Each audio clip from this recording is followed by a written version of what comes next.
Hi, Hi. welcome back. So, Neverness to Everness is having a beta test soon, and there's a slight problem that not many content creators seem to be talking about.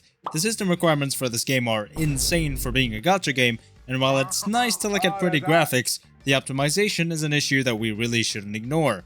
Now, gunning for really insane graphics for your game should never be looked down upon. In fact, it should definitely be encouraged because good graphics look good. However, in a game like Neverness to Everness, which is a gacha game that is predominantly going to be played by F2P players who don't spend much money on games, let alone get a good gaming PC or phone, it's a pretty big deal to ask your players to have a GTX 1660, 16 gigs of RAM and a 10th gen i7 processor just to be able to experience the game at complete minimum settings. Keep in mind that type of PC would be able to run things like Genshin Impact, Honkai Star Rail, Zenless Zone Zero, and even probably Wuthering Waves that already has players complaining about its bad optimization at mid to high graphics settings. So why exactly is it a bad thing for a gacha game specifically to require relatively high specs? And does this mean that gacha games should never have a focus on graphics? Neverness to Everness should be careful with this because the gacha market is very competitive and having a problem like this can lead to very negative results. Before we start, just make sure to like, comment, and subscribe for more content like this in the future, and join the Express Friend Discord server. We're a fun and lovely community to hang out with, all about gaming and anime, where we also hold mini giveaways and events and post pictures of cute pets. Now, let's get on to it. Now, Neverness to Everness is not the only game that is going to have insane graphics when it comes out. I'm sure you've heard of Silver Palace. It took the gacha space by storm when its trailer came out of nowhere, and now half the space is tweaking out waiting for the next piece of news from Elementa, which is Silver Palace's publishing team.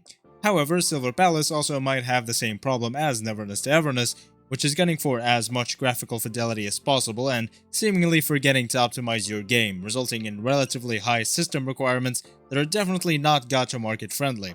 Now, we don't know much about Silver Palace at all, but it already has players worried about whether their PCs, let alone their phones, could run it.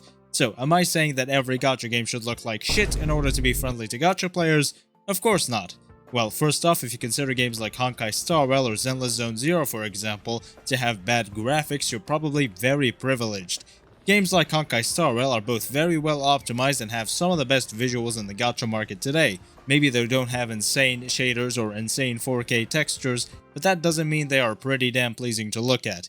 In my opinion, you really shouldn't be expecting to immerse yourself in the most beautiful looking cinematic experience when you boot up a gacha game, although on the flip side, the developers may very well have the vision of creating a very beautiful looking game that provides both good gameplay and story and a cinematic movie-like experience as well. And that's certainly a very good goal that games on the gacha space have yet to really implement, because none of them are as graphically intensive as these new gen games.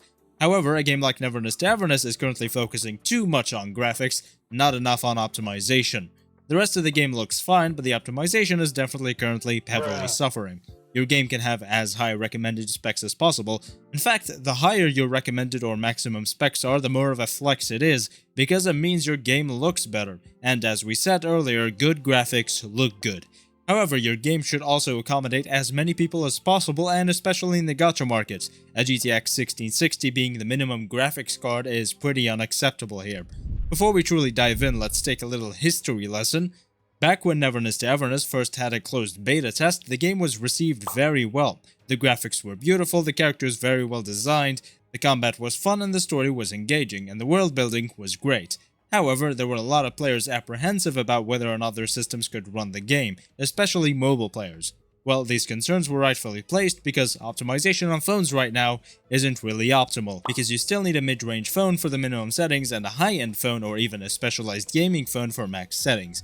Remember, minimum settings give you a bare minimum experience that probably isn't very stable. Also, most people, again especially in the gacha space, don't have an $800 phone at their disposal, so expecting to have a large player base while having those specs is pretty unrealistic. Oh, and the only player base who is not gonna have any problems is the console player base. Y'all are chillin'. Keep chillin'. Now, what I don't understand is that the game was already looking to be one of the most, if not the most beautiful and most graphically intensive gacha game in the current market, even before the new graphic update. Again, that's not necessarily bad on its own, especially if it's one of the goals of the dev team. But when people were already fearful about optimization even before that update, you're kinda shooting yourself in the foot by focusing on graphics instead of optimization. Now, if you want to make a pretty game with intensive graphics that's not in the gacha market, like let's say The Last of Us 2 or God of War Ragnarok, which by the way, both games literally have lower system requirements than NTE, and they're some of the best looking AAA games out there.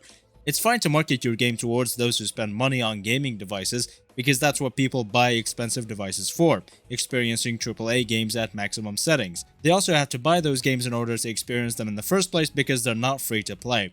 Going for as much graphical fidelity as possible in those games is very understandable, even though there is a limit that in my opinion should only be crossed with caution, but that's not the subject for today.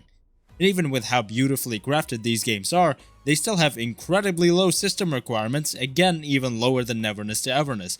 And that fact just screams that there is a huge optimization issue that has to be fixed, because NTE does not look as good as them.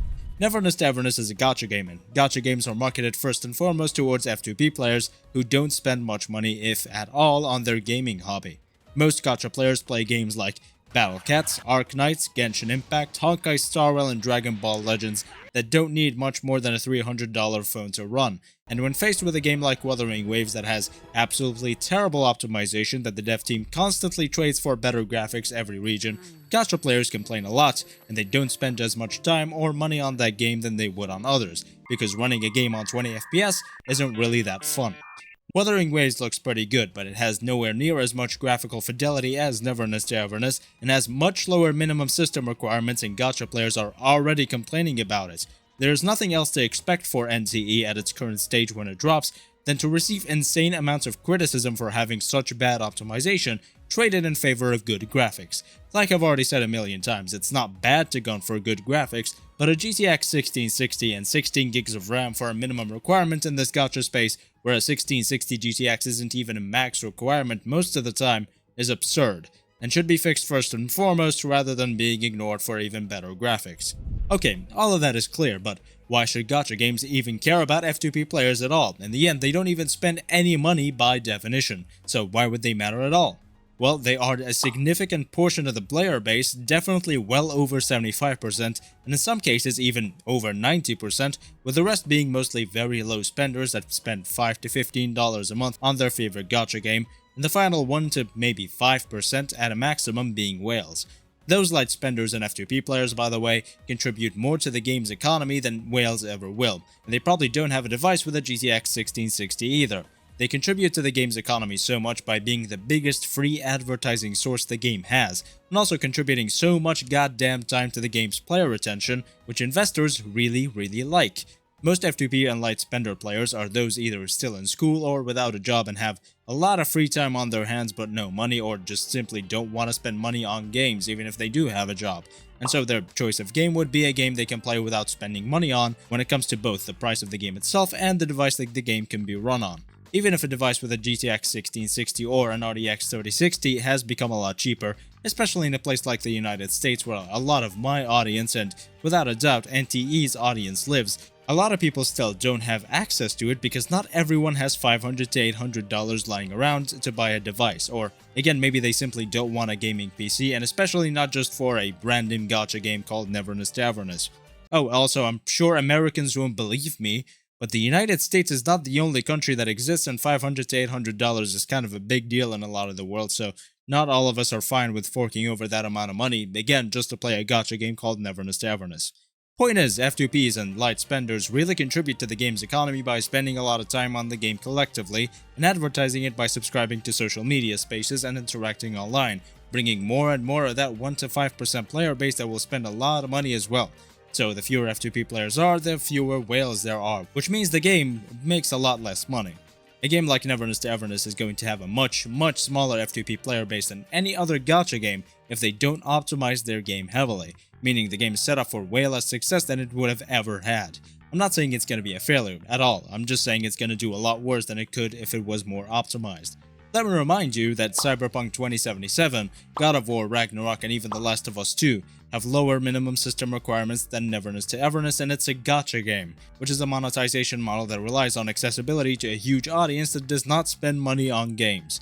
If you think that this won't heavily negatively affect NTE's chances of being a successful gacha game in this day and age, where we have an insane amount of hard-hitter titles coming out that are way more accessible, like Endfield, Ananta, and Azure Premilia, then you're coping very hard. The same can be said for Silver Palace if they also don't pull up their big boy optimization pants.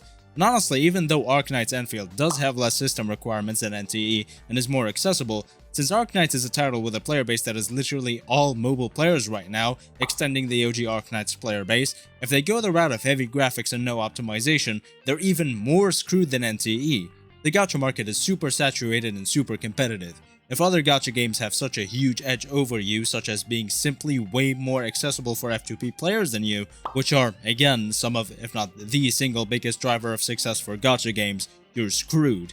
Neverness to Everness might be a shadow of whatever it could have been if they don't start focusing on optimization after this beta test, and truly start targeting the gacha market when they are a gacha game.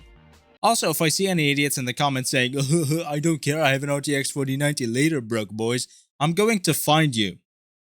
Now, I have to say this in case anybody gets mad, but obviously, I really want Neverness to Everness to succeed. It's my most anticipated gacha of the year behind Arknight's Enfield. If it ends up being a failure because of such a stupid problem as bad optimization, then it would be such a big shame. So, NTE devs, pull up your big boy optimization pens. If you want to make the game look good, absolutely go for it. But us poor and broke boys and girls are the audience you need to target to be successful in the gacha space, so please, give us much lower graphics options that don't wreck our devices.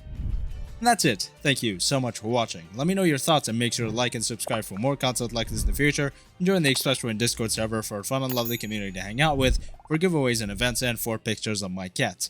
Thank you again for watching. Now I'll see you next time.